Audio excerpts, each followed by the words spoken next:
So hello even एक और नए वीडियो में स्वागत है। मेरा नाम प्रत्यय प्रकाश है और जैसा आपने थंबनेल में देख लिया होगा, इस वीडियो में मैं जर्नल एंट्री के बारे में बात करने वाला हूँ। आज के टाइम पे जितने भी यूट्यूब पे वीडियोस बनाते हैं ऑप्शन ट्रेडिंग से रिलेटेड, वो लोग एक्चुअली में बात तो करते हैं कि हाँ जर्नल एंट्री काफ़ी ज़्यादा इंपॉर्टेंट है, बट उनमें से बहुत कम लोग एक्सप्लेन करते हैं कि आखिर जर्नल एंट्री में क्या क्या लिखना रहता है, कैसे हम जर्नल एंट्री को मेंटेन कर सकते हैं और जर्नल एंट्री से हमें क्या सीखने को मिलता है, क्या हमें हेल्प करता है जर्नल एंट्री हमारे पूरे ऑप्शन ट्रेडिंग करियर में।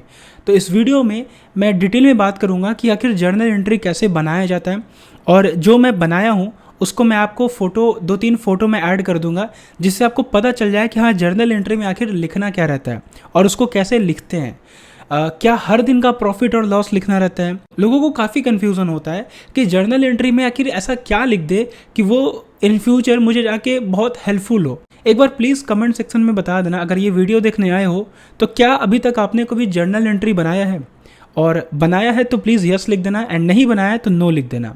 जब मैं ट्रेडिंग स्टार्ट किया था तो मुझे खुद नहीं पता था कि आखिर जर्नल एंट्री लिखा कैसे जाता है। जर्नल एंट्री में ऐसा मैं क्या लिखूं जिसकी वजह से इन फ्यूचर मेरा ट्रेडिंग जर्नी सुधर पाए, मतलब प्रॉफिट जो है वो ज़्यादा हो पाए, लॉस कम हो पाए। सच बोलूँ तो फील नहीं होता था कि लिखने से क्या सच में ट्रेडिंग जर्नी में इफेक्ट आ सकता है कि नहीं आ सकता है। आप लोग का भी एक डाउट होगा।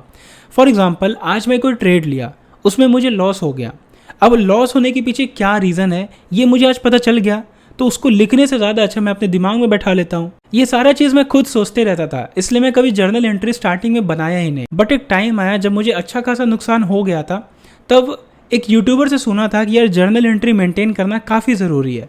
तो मैं सिंपली यूट्यूब पे सर्च किया था कि how to make journal entry, या फिर जर्नल एंट्री में क्या क्या लिखना रहता है, मतलब वो सारा चीज़ सर्च किया। और फिर मैं सोचा कि चलो ये भी एक बार करके देखते हैं, और 2 से 3 महीना मैं पर डे अपना जर्नल एंट्री लिखते रहा। पर उसमें मैं ऐसा क्या लिखता था? देखो, जर्नल एंट्री में लिखना क्या रहता है। मान लो मैंने आज कोई ट्रेड लिया है और उस ट्रेड में मुझे लॉस हो गया।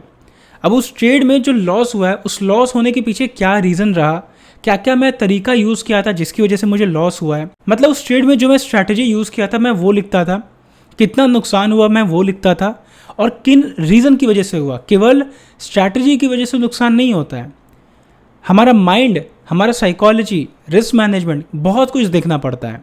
और स्टार्टिंग में जो स्टार्टिंग करते हैं ऑप्शन ट्रेडिंग, उन सारे लोगों का ये चीज़ खराब रहता है। उनको सही तरीके से स्ट्रैटेजी नहीं पता, उनको सही तरीके से रिस्क मैनेजमेंट नहीं पता, उनको सही तरीके से रिस्क टू रिवॉर्ड रेशियो नहीं पता, वो हमेशा रिकवरी के पीछे भागते हैं। ये सारा गलती मैं खुद रिपीट किया हूँ, इसलिए मैं बता रहा हूँ। तो जर्नल एंट्री में मैं ये सब नोट करता था। अगर आज मुझे इस पर्टिकुलर ट्रेड में लॉस हुआ है तो उसके पीछे क्या क्या रीज़न है, क्या स्ट्रैटेजी में प्रॉब्लम आया, क्या रिस्क मैनेजमेंट में प्रॉब्लम आया, क्या ओवर ट्रेडिंग की वजह से लॉस हुआ है, या फिर मैं इमोशन में आके ट्रेड लिया हूँ। ये सारा चीज़ मैं नोट डाउन करता था।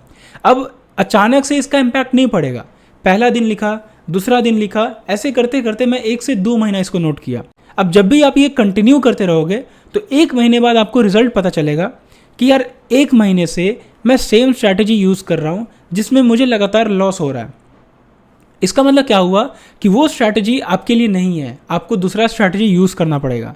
आपको ये पता चलेगा कि यार 1 महीने से मैं लगातार ओवर ट्रेडिंग करते आ रहा हूँ, इसको कम करना बहुत ज़रूरी है। अगर आप इस चीज़ को नहीं नोट डाउन करते तो 1 हफ्ता पहले आप ये सोच तो लिए थे कि मैं ओवर ट्रेडिंग की वजह से आज मुझे नुकसान हुआ है, बट 1 हफ्ते बाद दोबारा आप ओवर ट्रेडिंग करोगे, क्योंकि आप उसको देख नहीं पा रहे हो कि हाँ मैं 1 हफ्ता पहले भी ओवर ट्रेडिंग किया था तो इसमें बहुत बड़ा नुकसान हुआ था, लेकिन 1 हफ्ता बाद फिर से मैं रिपीट कर रहा हूँ। लेकिन वो कॉपी में आपको दिखेगा, वो बार बार आपको याद दिलाएगा कि हाँ इस डेट को मैं ओवर ट्रेडिंग किया था तो इसकी वजह से इतना नुकसान हुआ है, तो ये चीज़ रिपीट नहीं करना है। मैं आपको अपने एक कॉपी दिखाता हूँ। ये डायरी है। ये डायरी मुझे फर्स्ट सेमेस्टर में गिफ्ट मिला था कॉलेज की तरफ से एज अ फ्रेशर, पता नहीं क्या किया था। तो इसको मैं एज अ जर्नल एंट्री के तौर पे यूज़ किया, एंड इसमें बहुत कुछ मैं लिखता था। उसमें मैं आपको कुछ पढ़ के बताता हूँ कि मैं जनरली क्या क्या लिखता था। जैसे मैंने यहाँ पे एक सेंटेंस लिखा है, हमेशा याद रखना है पहला ट्रेड मेरे लिए बहुत इंपॉर्टेंट होता है। मेरा बड़ा लॉस तभी होता है जब पहला ट्रेड में मेरा लॉस हो जाता है। अब मुझे बार बार ये याद दिलाते रहेगा जब भी मैं ये कॉपी खोलूँगा कि अगर मैं पहला ट्रेड में नुकसान करता हूँ, अगर मेरा पहला ट्रेड लॉस में जाता है तो मेरा ओवरऑल डे जो है वो लॉस में क्लोज होता है। तो पहला ट्रेड मेरे लिए बहुत इंपॉर्टेंट है। अगर लॉस हो रहा है तो जो मैं दूसरा ट्रेड लूँगा ना, उसमें क्वांटिटी बहुत कम कर दूंगा, और अगर दूसरा ट्रेड में भी लॉस हो गया तो उस दिन के लिए ट्रेडिंग बंद कर देना है। तो इस तरीके से आप धीरे धीरे इंप्रूव कर पाओगे। ऐसा नहीं है कि अचानक से इंप्रूवमेंट आ गया, जब मैं ट्रेडिंग जर्नल लिखना स्टार्ट किया अगले दिन से इंप्रूवमेंट आना शुरू हुआ। अभी भी कभी कभी ऐसा होता है कि किसी दिन मैं ओवर ट्रेडिंग कर लिया क्योंकि उस दिन मार्केट उस तरीके से बिहेव किया, तो कभी कभी फोमो आ जाता है। अचानक से ये चेंज नहीं होगा, वो धीरे धीरे चेंज होगा। तो मेनली आपको जर्नल एंट्री में लिखना क्या है, आज मुझे कितना प्रॉफिट हुआ या कितना लॉस हुआ।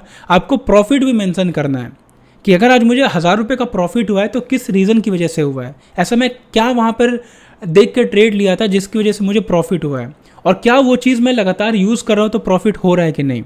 तो पहला चीज़ आपको लिखना है कि कितना प्रॉफिट कितना लॉस हुआ। दूसरा चीज़ लिखना है कि किस स्ट्रैटेजी के बेसिस पे मुझे प्रॉफिट या लॉस हुआ।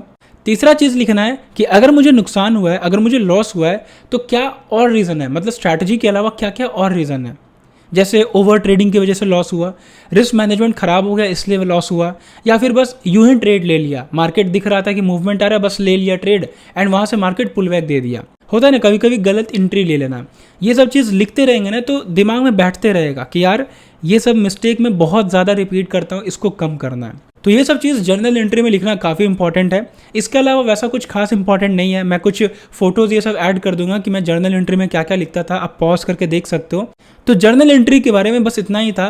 मुश्किल से 5 से 10 मिनट लगता है ये चीज़ नोट डाउन करने में कि आज मुझे प्रॉफिट हुआ या लॉस हुआ।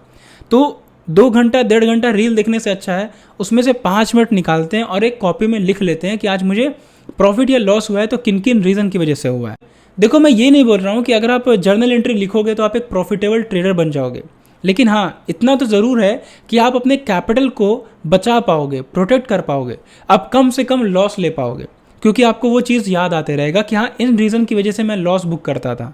थैंक यू सो मच यहाँ तक वीडियो देखने के लिए। अगर वीडियो अच्छा लगा तो लाइक ज़रूर करना एंड चैनल को हो सके तो सब्सक्राइब कर देना। और अगर आपका दोस्त ओवर ट्रेडिंग करता है और जर्नल लिखना नहीं आता है तो प्लीज़ एक बार ये वीडियो उनको शेयर ज़रूर कर देना, और आपके दिमाग में जो भी डाउट चल रहा हो जर्नल एंट्री से रिलेटेड वो आप कमेंट सेक्शन में पूछ सकते हो। Thank you so much, bye.